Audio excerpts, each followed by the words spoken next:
Bom dia, boa tarde, boa noite, boa terça-feira, gentileza da Academia da Mente. Vamos lá começar nossa segunda semana aqui no mês de novembro. Começamos lá na semana passada a abrir o tema desse mês, falando sobre o inconsciente, né? Falamos um pouquinho ali no final sobre Freud, mas a gente estava refletindo lá sobre o segundo cérebro, como temos várias funções que são independentes do nosso corpo, diversas coisas a gente não precisa tomar consciência para que nosso corpo faça, ninguém precisa mandar nossos olhos piscarem, a gente estava conversando sobre isso. Mas além disso, além do movimento involuntário, além do movimento que a gente não controla, também existe para a psicanálise o pensamento que ali está fora da nossa consciência. Então não só esses comandos aí, mas pensamentos estariam fora desse espectro acessível da nossa mente. No final da apostila anterior, a gente botou ali, falando um pouco sobre Freud, vendo que, para ele, o inconsciente de um sujeito se forma a partir das suas experiências, seus traumas, seus recalques, tudo que vai acontecendo durante a vida do sujeito vai se encadeando ali, formando o seu inconsciente. Mas essa é uma percepção individual, né? Algumas coisas a gente não tem consciência, mas estão ali na nossa mente por conta das nossas experiências de vida e tudo. Mas se eu trago para você, por exemplo, o medo de rato, né? Quanta gente aí tem medo de rato sem nunca ter tido uma experiência traumática com o rato, sem nunca de fato ter sido mordida, ou sabe? Muitas vezes só viu um rato passando e já ficou, caramba, um rato já deu um desespero. Como é que a gente explica isso? Várias pessoas que têm o mesmo pavor ali, sem nunca ter tido uma experiência ruim, com uma barata, por exemplo. Então, Freud, quando estudava sobre a mente humana, desenvolvia as bases da psicanálise, ele tinha parceiros ali, um de seus parceiros era o Jung. A gente está falando mais sobre ele nessa apostila porque ele é o sujeito responsável por conceitualizar a ideia de inconsciente coletivo. Ele propõe aí que algumas coisas estão no nosso inconsciente, mas não só no nosso, no inconsciente de todos os seres humanos, e ele vai debatendo sobre isso. Hoje, ao fim da explicação dos exercícios, a gente vai colocar um vídeo falando mais sobre o Freud. Vamos fazer diferente, né? Geralmente a gente bota o vídeo no meio da aula. Hoje a gente vai começar a explicar os exercícios e no final a gente traz um vídeo falando mais sobre o Freud, porque alguns conceitos dele são importantes para a gente se introduzir nesse mundo da psicanálise. E na quinta-feira a gente vai ilustrar com um vídeo falando mais sobre Jung e explicando melhor o conceito de inconsciente coletivo, né?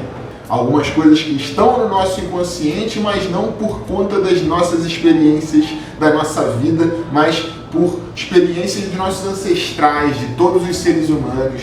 Mas para agora, vamos dar uma olhada nos nossos exercícios, gente linda. Lá na primeira folha eu quis botar um exercício com ditados aí, porque isso é praticamente parte do nosso inconsciente, né, coletivo. Todo mundo já sabe esses ditados aí de cor. Se eu coloco ali no final, por exemplo, né, no Complete as Sentenças, que o final é inimiga da perfeição, a pressa, né? E embaixo, do que mal acompanhado. Como é que eu começo esse ditado aí, essa expressão? Completem lá, molezinha para acadêmico da mente, vamos para o de baixo. Ligações, pessoal. Tem 4 grupos aí, cores diferentes em cada grupo.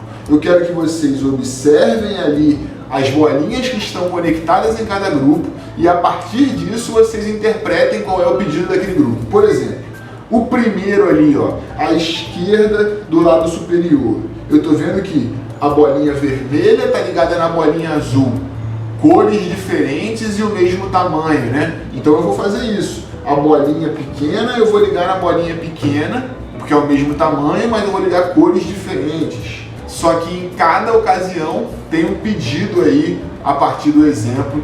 Interpretem, sabadão a gente corrige e vamos para a página número 2.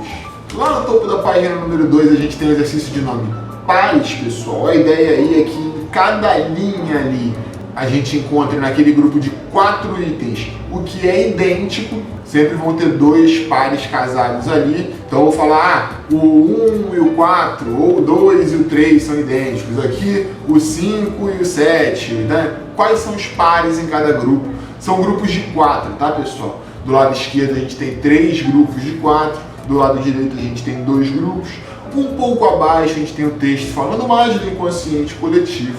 Mas como vamos voltar no papo ao fim dos exercícios, né? Podemos continuar aqui com o Tá na Mão número 1, pessoal. Coloquei ali uma série de mãozinhas fazendo sinais e o enunciado está dizendo: marque qual das mãos se difere das demais. Vou deixar vocês interpretarem, vejam aí, pô, parece que é todo mundo igual, tudo é mão, né? O que diferencia uma da outra, vocês pensam em casa. Quem tiver na dúvida, manda um zap. Vamos para baixo, para o girando do lado esquerdo. Marque qual das opções representa de maneira certa a forma girada. Também tradicional, né? Aquela múltipla escolha que a gente sempre tem trazido aí. Dessa semana a gente não está trazendo balança, mas ainda temos sempre a múltipla escolha. Considerando que eu girei aquele quadradinho com aquele símbolo desenhado, A, B, C ou D.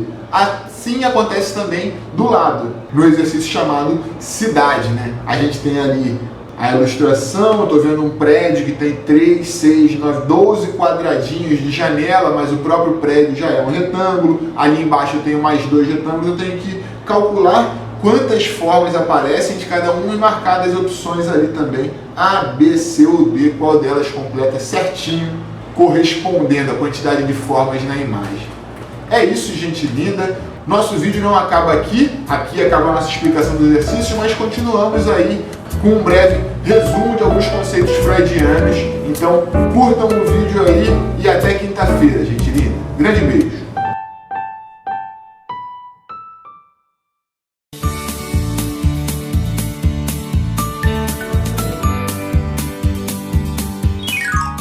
Sigmund Freud nasceu em 1856 na região da Morávia, que hoje corresponde à parte oriental da República Tcheca. Aos 4 anos, mudou-se com a família para a Áustria, onde viveu até 1938, quando migrou para a Inglaterra, onde morreu no ano seguinte. Nesse vídeo, vamos conhecer os conceitos básicos da teoria de Freud, a psicanálise. Sua teoria impactou de forma tão profunda o nosso entendimento sobre a mente humana que o século XX chegou a ser chamado de o século freudiano.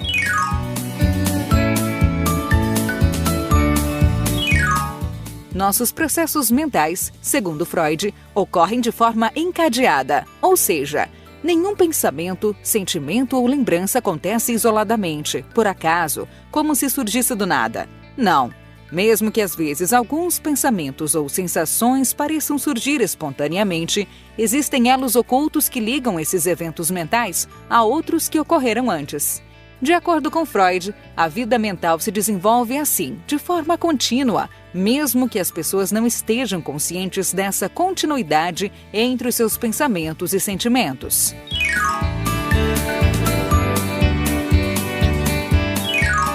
O consciente é a parte da sua mente que lida com todas as informações das quais você está ciente em um dado momento. Agora, por exemplo, o seu consciente está ocupado em dedicar atenção a esse vídeo, em tentar estabelecer relações entre as informações novas e as informações que você já tinha sobre o assunto, em verificar se o som do vídeo está em um volume confortável, enfim. O consciente agrega as informações às quais você dirige sua atenção de forma intencional, num dado momento. Mas o consciente é apenas a ponta do iceberg, ou seja, é uma pequena parte da sua mente. Existem outras partes menos expostas, as quais Freud chamava pré-consciente e inconsciente.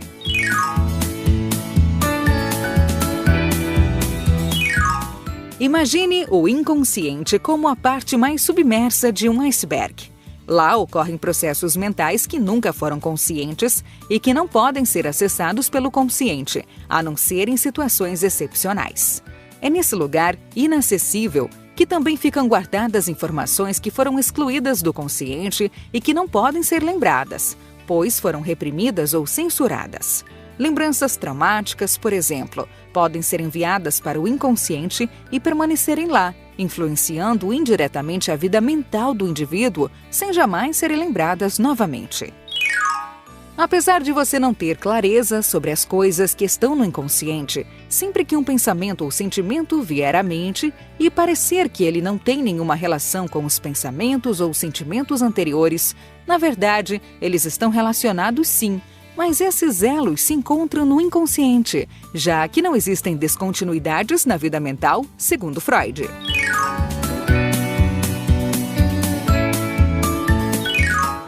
O pré-consciente é uma porção do inconsciente que facilmente se torna consciente. Então, ele seria o equivalente àquela parte do iceberg que está imediatamente abaixo do nível da água e que é facilmente acessível. Todas as suas memórias que podem ser lembradas, tipo o que você comeu no café da manhã, o nome do cachorro da sua tia ou as coisas que você aprendeu nas aulas de geografia do 6º ano, são memórias que se encontram no pré-consciente. Então, imagine que o iceberg completo representa toda a sua consciência dividida em 3 partes. O consciente, essa parte que está sempre acima da água e que representa uma pequena parte da sua consciência. O pré-consciente, essa parte que está apenas um pouco submersa e que pode ser acessada com certa facilidade. E o inconsciente, a parte profundamente submersa da sua consciência e que jamais esteve acima do nível da água. É no inconsciente, como vimos, que habitam processos e elementos que não são acessíveis ao consciente. Alguns desses elementos são as pulsões.